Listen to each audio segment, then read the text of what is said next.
Ladies and gentlemen, good day, and welcome to IRFC's Q4 FY24 earnings conference call hosted by DAM Capital Advisors Limited.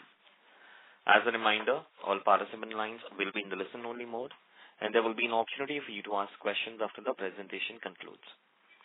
Should you need assistance during this conference call, please signal an operator by pressing star, then 0 on your touchtone phone. Please note that this conference is being recorded. I now hand the conference over to Mr. Sanket Chheda from DAM Capital Advisors. Thank you, and over to you, sir.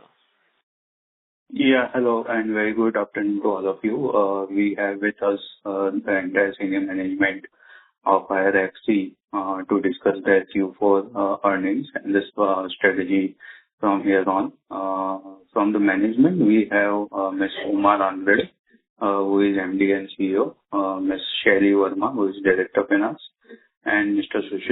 Sunil Kumar Goyal, who is the CFO. Without further ado, I'll hand the call over to Ms. Uma Randade for her opening remarks. We will follow it up with Q&As. So over to you, ma'am. Good afternoon, everyone.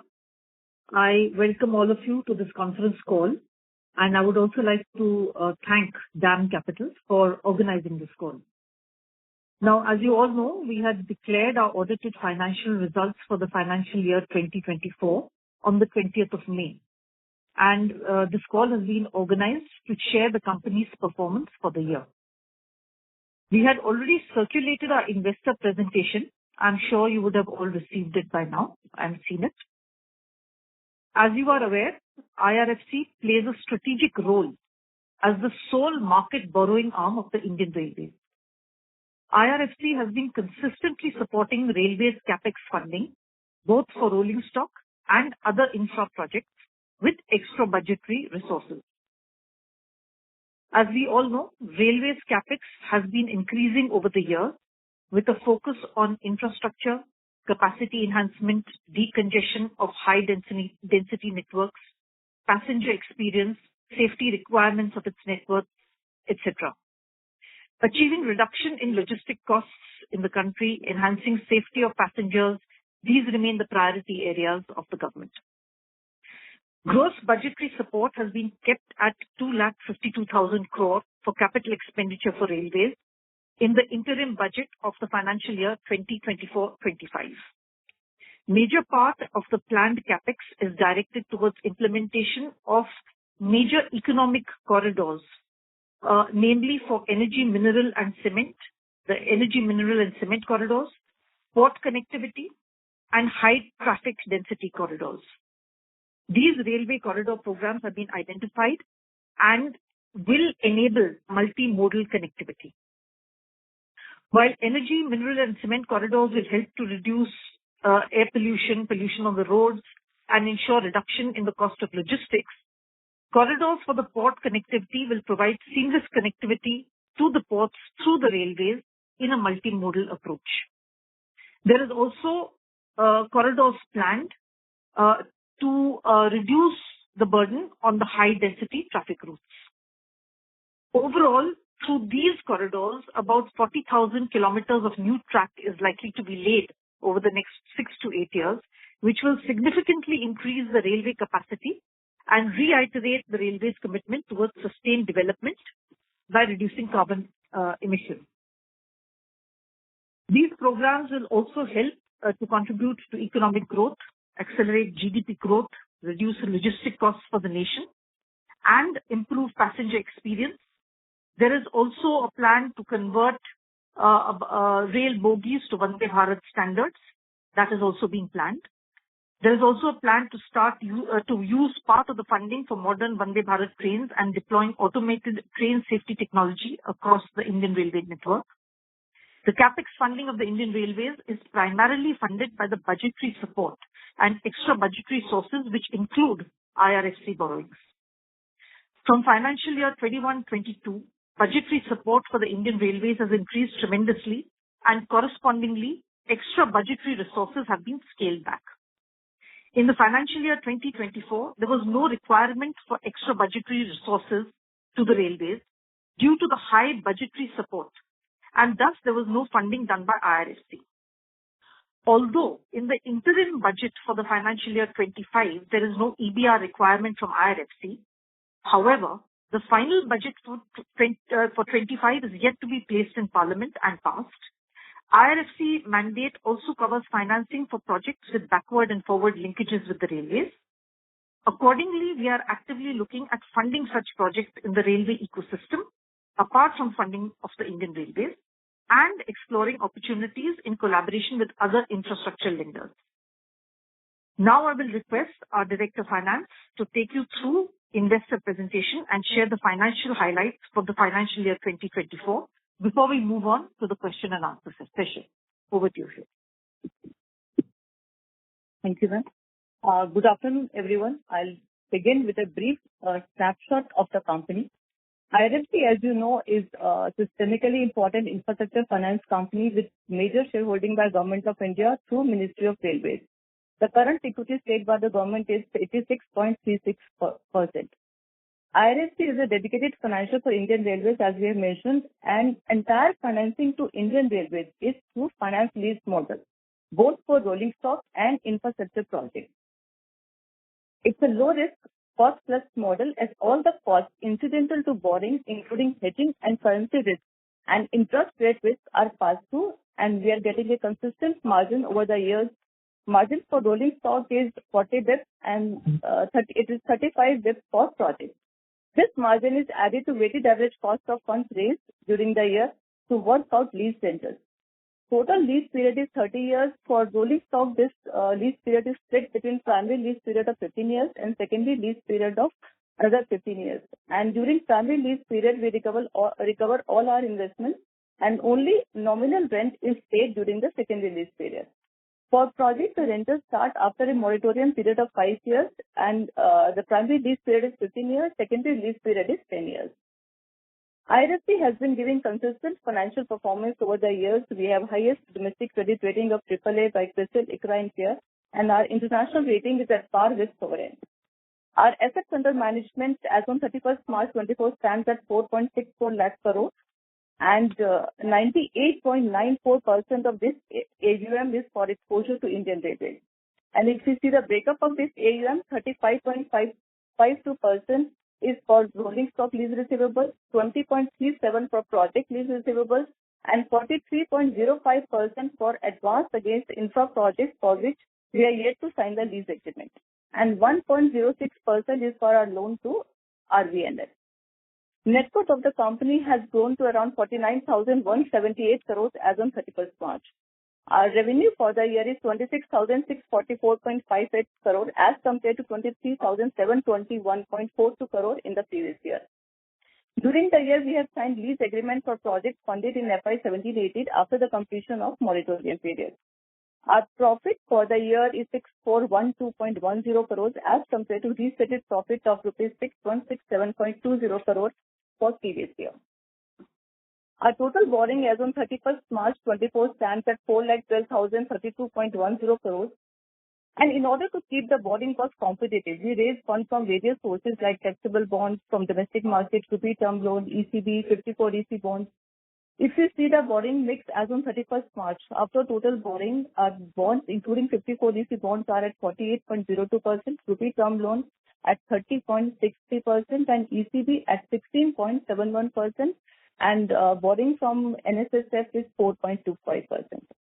And we maintain a very strong ALM by raising funds for long tenor in line with the tenor of our assets. The weighted tenor of our assets is 8.6 years, and weighted tenor of our liability is 7.4 years. Our operating expenses are quite low, about 0.09% of total income, which is one of the lowest in the industry. Our gearing ratio as on 31st March is 8.38. And capital adequacy is quite high due to our major exposure being to sovereign at 616%.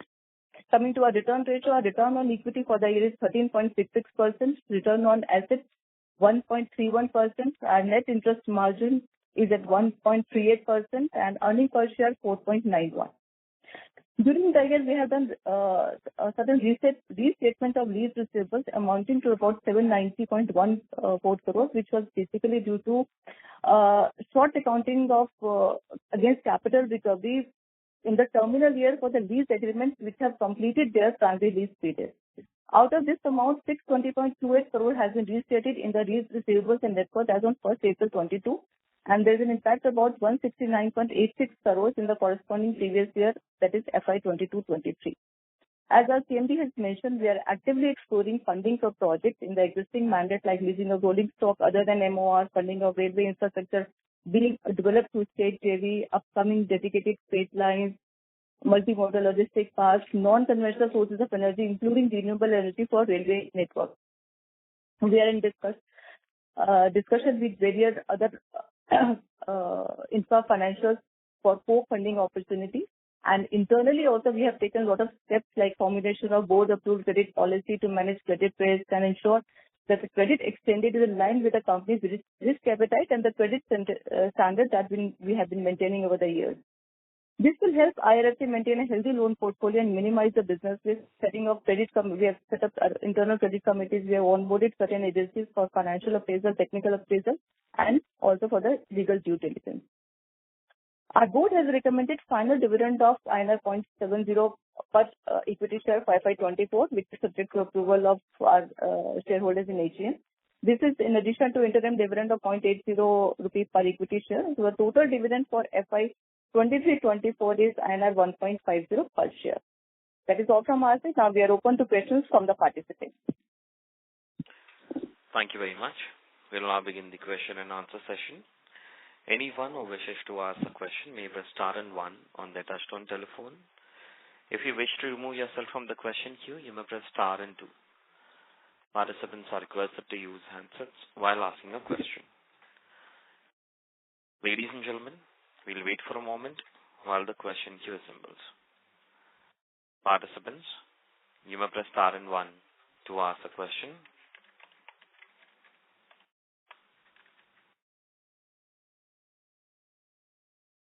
Ladies and gentlemen, you may press star and one to ask a question.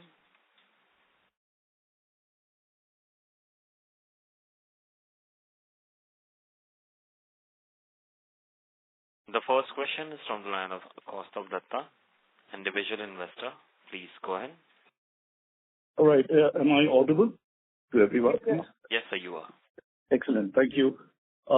My question is regarding the extra budgetary resources. And, I'm a recent investor and I am understanding it in this way that, without that EBR, the growth will be kind of restricted, right? So, and I'm sure you would be, you mentioned about linkages, forward and backward linkages with railway. That is an option before you, and I think you've adjusted your charter to that extent, and you are permitted to do that. Earlier, it was kind of restricted. So, is that all, or you are thinking of other avenues to fund growth? You mentioned about 50,000 crore as market borrowing plan for FY25. But I'm trying to understand a bit more about this EBR, the relationship of growth with EBR, because I think this is directly linked. So how can you de-risk yourself from that? Well, to begin with, the trends will continue in the next couple of years, because if we are talking about the Indian Railways, then we have lent them a lot of money in the past, and right now we are still executing the lease agreements with them with regard to the project assets. So for the next couple of years, there should be no problem at all whatsoever, even though the EBR component will reduce. Secondly, right now it has to also be understood that there is an on-account budget. There is a huge investment being made by the railway sector, and a huge infrastructure push is being given by the Indian government. And therefore, we will have to wait until the budget is passed properly. And right now, as I said, we are still in the interim budget stage. So let's see, the path will be clearer once the budget is passed. And what's the... Sorry to interrupt you. Finish it off, please. Thank you. Yeah. The point is that, yes, since there is, the extra budgetary resources are seeming to be coming down, we are looking at the forward and backward linkages and are actively in discussion and talks in trying to see where we can lend further. And in addition, we are using this interim period. As I said, for the next 2 years, there should be absolutely no hiccup along the way. And we are using this time productively to make sure that we get further businesses and also strengthen our own internal mechanisms so that we do a proper appraisal of the businesses that do come our way or the opportunities that we do see, the opportunities that we do want to take on. So that is the preparation and way forward. So what, as per your initial estimate, would be the opportunity through the, the forward and backward linkages? Can you share some ballpark, number? Right now, we are still in the middle of, we are still at the preparatory stage. So it would be difficult to share any kind of ballpark numbers, but the forward and backward linkages are many. There are several areas that we can look into. So that is right now ongoing. All right. And you mentioned about the lease agreement. The 2 years we are safe, but does that mean there would be some kind of growth as well, which those are incremental ones coming for FY25 and 26? No, that is exactly what we are working on because we have a period of about 2 years to get that thing in place. Okay. As I said, for right now, our financials are very robust and will continue like this for the next 2 years. And this is the time and the opportunity for us to make sure that we diversify our businesses so that we can sustain it beyond that period as well, which is actively going on. All right. Thanks. I'll get back to the queue. Thank you. Thank you. Participants, you may press star and 1 to ask the question.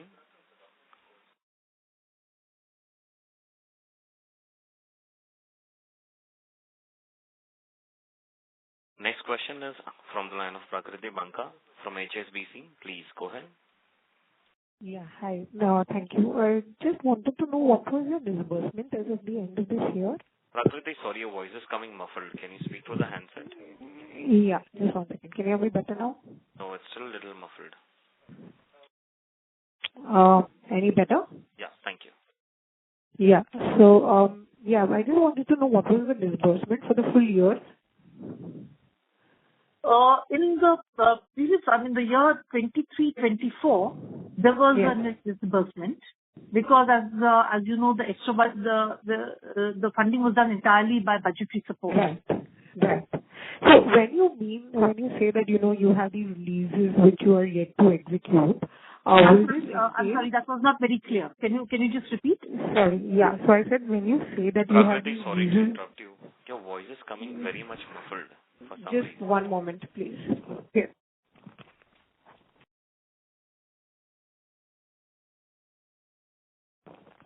Is it any better?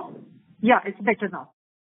Yeah. So I was saying that when you said that, you have leases which are left to be executed going ahead, will this entail disbursement? I don't quite understand when you said that for the next couple of years you do not, even if there is no EBR that is required, you won't really have trouble. So can you just explain that a little, please? Yeah. Basically, in IRFC has a, leasing financial model. And what happens is when we lease out the rolling stock or whatever it is to the Indian Railways, there is a moratorium period of before which Indian Railways starts paying us back. And we've been lending enormous sums of money over the past so many years to the Indian Railways.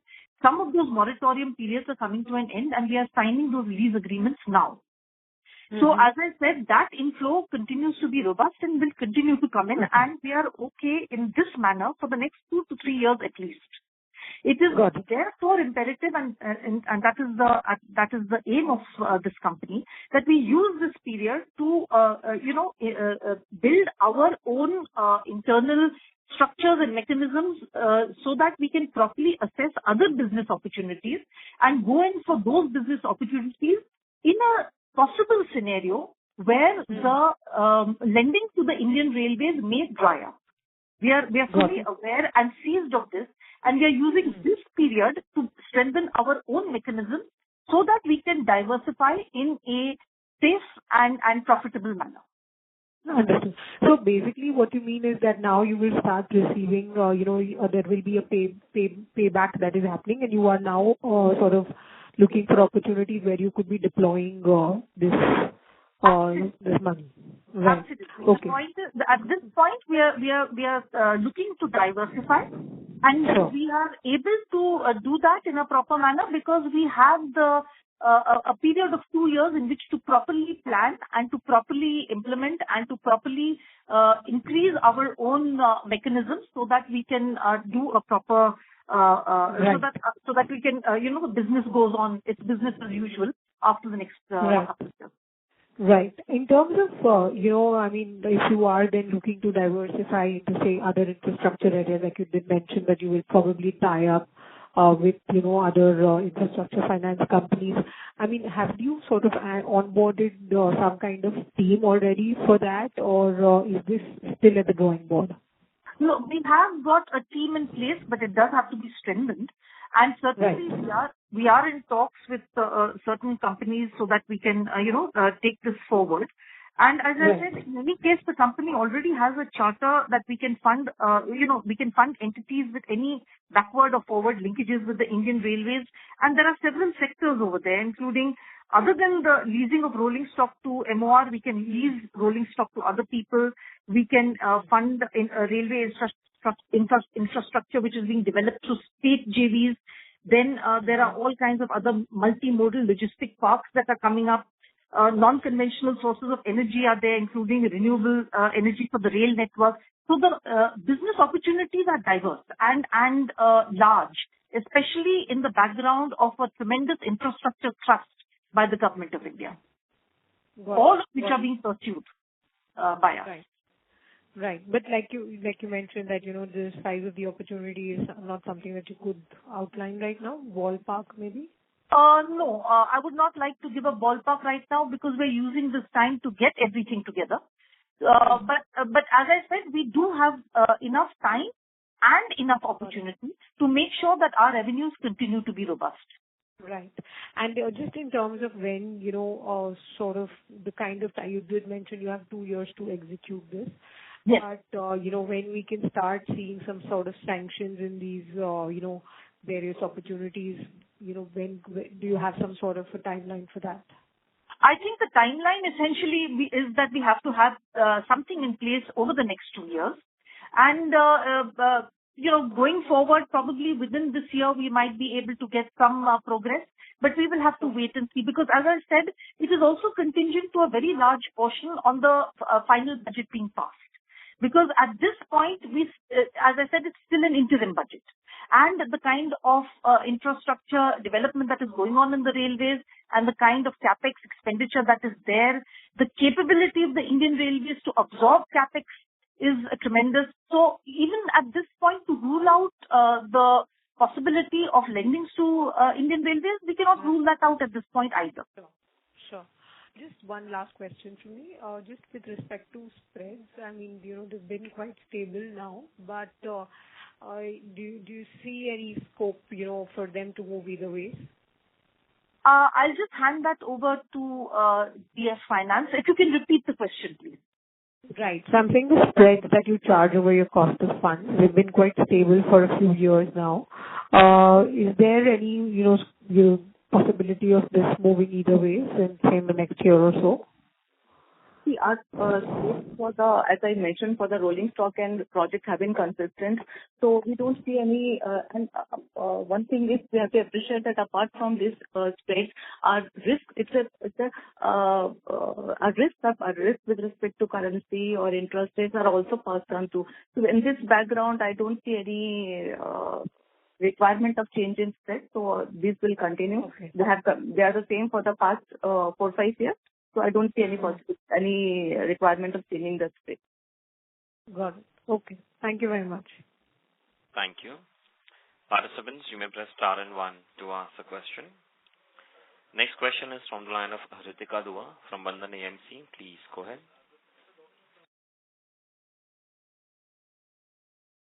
Yeah, ma'am. Thank you for the opportunity. Just some follow-ups. So the previous question, like in how you alluded at the start, that you have 2 years to, firm up, the plan on the future growth. When you say 2 years, are you largely referring to this because of the disbursements that you did in FY, 20 and 21, which were quite healthy, and which would now start, are these two the years which will now start, the moratorium would be over, and that's how the you have 2 more years to plan because the earnings from these would start flowing now more into the P&L. Is that the right understanding? Yes, the understanding is that because of the moratorium period, the Indian Railways only starts the payments to us after a 5-year period. So, in fact, the lendings that we have done in 17-18, that is now going to start and bear fruit. And therefore, when we see that we had the lending to the Indian Railways in the year 23-24 had dried up, that effect will not be perceived immediately because we've already got a lot of our investments in the pipeline, which are now going to start yielding fruit. And as you know, prior to 21-22, we had extremely healthy lendings to the Indian Railways. So this, as I said, that is the reason why we have this time to plan and make sure that we strategically broaden our financing portfolio. Sure, ma'am. So just to follow up on this, ma'am, so when I actually just look at like just the annual numbers here, yes.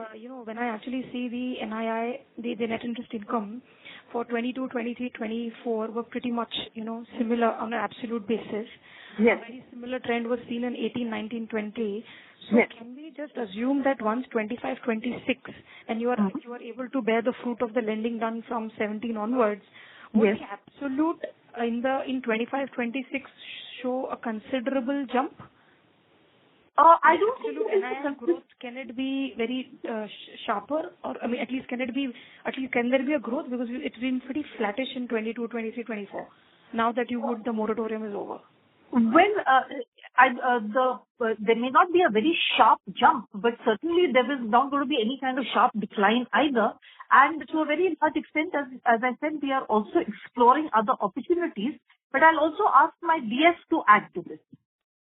See, if you see our accounting model, see what happens when we are during the moratorium period, when we make the disbursement, we just take the margin in our bottom line. We directly consider the margin. But during this moratorium period, we keep on capitalizing the interest, which adds to. That's the reason you must have seen that although there has been no incremental disbursement during 23-24, but there has been hardly any impact on my AUM. It has gone down only by 2,000 crores because we have capitalized the interest on the previous disbursements for project assets for which the agreements are not yet signed, and there's a capital recovery which is coming. So it in a way balances off. So what we are saying, till the time we sign all the agreements, there is a interest capitalization amount which adds to my AUM. So actually, what will happen in the maybe after 24, the leasing would start converting into the advances, and so that's why I was just trying to understand, would the NII accretion coming 25, 26, could we see a growth in the NII? Is what I'm trying to understand. On an absolute basis, this 6,400 crore number roughly, which has been in a ballpark of 6,200 to 6,400 for the last 3 years, in FY25-26, now that you would start booking them as advances, would the NII see a growth, or we can at best expect another 6,400 ballpark kind of a NII in 25-26? This is basically we are following a leasing model. We have two kind of assets. One is the rolling stock asset, and another is the project asset. And in case of a project assets, we are executing the lease agreement after a moratorium period of around 5 years. And once the lease agreement gets signed, we are accounting these assets as per the Ind AS 116.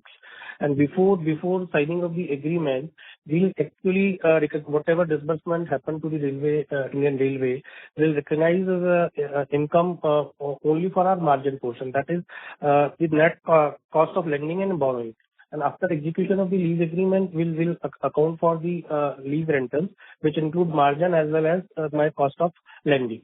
So after that, after execution of the lease agreement, there will be a increase in the top line as well as in the finance cost. But the net accretion to the NNI would remain same. As long as my AUM is not increasing, I think our net accretion would be at the same level which I had in the 23-24. I think over the next few years, as Madam has explained, that we have approximately as of now, we have a balance of around 2 trillion over for funding for this project asset. And over the few years, we will be executing the lease agreement for these assets. Till the time we'll execute the lease agreement, whatever debt servicing will do, that will add to my future years AUM, and whatever capital recovery I am getting against agreement which I have already signed. So that will be a compensating kind of a thing, and my AUM would be at the same level. Accordingly, net accretion to the NAI would be to the extent only whatever fund I am redeploying into the business. That will be limited to that extent. I think I have. Thank you so much, sir. Very clear, sir. Thank you so much. If I could maybe just ask two more questions. One is that on the new ventures that ma'am was sharing at the start, so is the understanding correct that even the new ventures would be more aligned to the railway sector? So even if you're talking renewables, you're talking about renewables as a source only to be deployed in the railway sector. You're not talking about renewables in general. So that's one clarification I just wanted to check on. Yes, actually my current charter permits me only to fund projects which have a backward and forward linkage with railways. So when we talk about these renewable projects, as of now, we are talking only about projects which have a linkage with the railway. We are not talking about entire other renewable projects. And ma'am, any views around that, we're discussing with the ministry to actually, expand our, scope of, the, funding in terms of maybe signing, getting a new MOU signed or something like that? Can that be a possibility, looking at how the other, PSU, NBFCs have been expanding into other infra and allied opportunities? Yes, that would be one of the possibilities that we will be pursuing to expand our charter.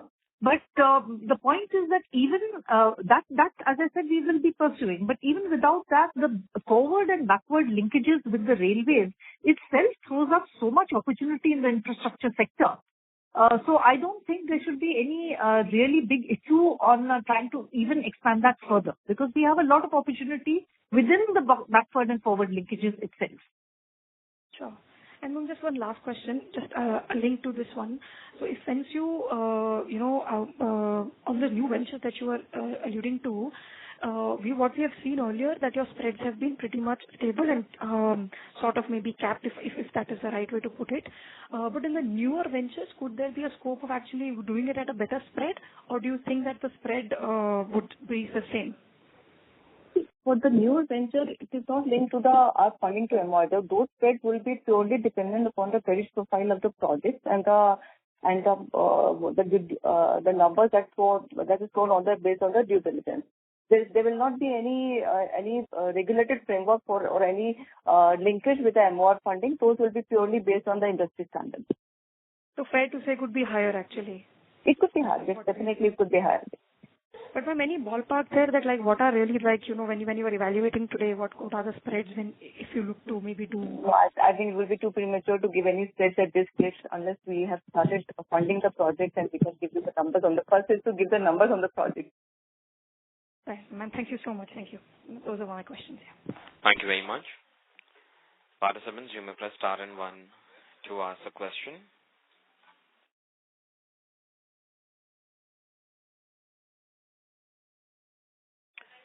A reminder to all the participants, you may press star and 1 to ask a question.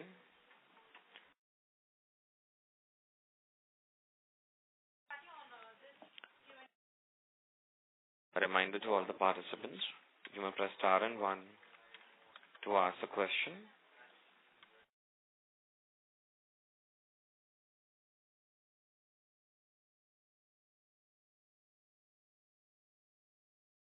Next follow-up question is from the line of Kaustav Datta, individual investor. Please go ahead. Yeah, just with a quick question around your 50,000 crore borrowing for FY25. Can you talk a bit about that, please? Because you're saying you're not having extra budgetary resource requirement, but still you're borrowing. Can you explain that a bit more, please? See, as they mentioned that this is only based on the interim budget and final budget is yet to be approved. So based on our internal assessment, we have taken this approval from board for 50,000 crores. We will take care of any disbursement which may come up during the year, my committed liabilities, and we are also exploring a lot of refinancing opportunities. So whatever funds would be required for refinancing, this borrowing will be used for the refinancing also. Got it. Thanks. Thank you very much. Participants, you may press star and 1 to ask the question.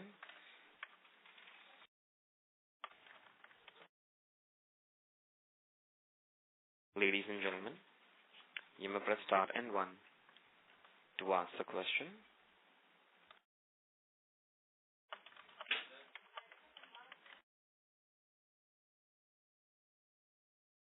Participants, as there are no further questions, I now hand the conference over to the management for closing comments.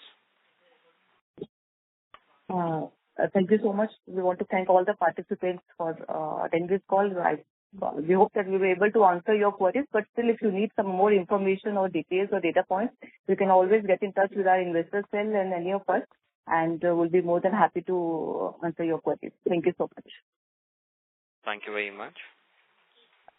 On behalf of DAM Capital Advisors, that concludes this conference. Thank you for joining us, and you may now disconnect your lines. Thank you.